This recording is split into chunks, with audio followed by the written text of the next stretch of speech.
Tak na kamere je Ivan Budis z týmu Exception, ktorí prehrali smolne gólom z poslednej minúty proti Toje Rapid 4-3, respektíve 3-4. Ivan, ty si strelil 2 góly, bol to naozaj taký vyrovnaný zápas zo strany na stranu.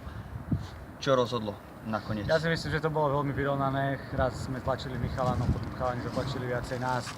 Myslím si, že ten posledný gól, ktorý dali v poslednej minúte, to bolo také zlomové. Mali sme to vykopnúť, nepodarilo sa. Predtým ešte tomu predchádzala šanca, kde sme my mohli zase strhnúť vedenie na našu stranu.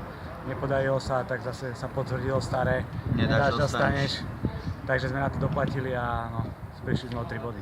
Takže myslíš, že to bol remízový zápas a vy ste boli ten smolnejší tým, tak by ste... Ja si myslím, že tá remíza by tomu svedčila najviac. Rozhodlo to tak, ako to rozhodlo, takže... Určite na čom stavať, čo sa týka vášho týmu, lebo Určite. hrali ste naozaj, boli ste futbaloví a asi len tá obrana, možno tie rohy, vlastne z rohu bol nedôslednosť, bránkár ešte vyrazil a potom Tak. dorážka, takže...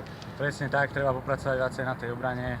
Možno ďalšie zápasy sa to zlepší, uvidíme, popracujeme na tom a možno už budú len víťazstva. Ivan, ďakujem a nech sa darí. Ďakujem.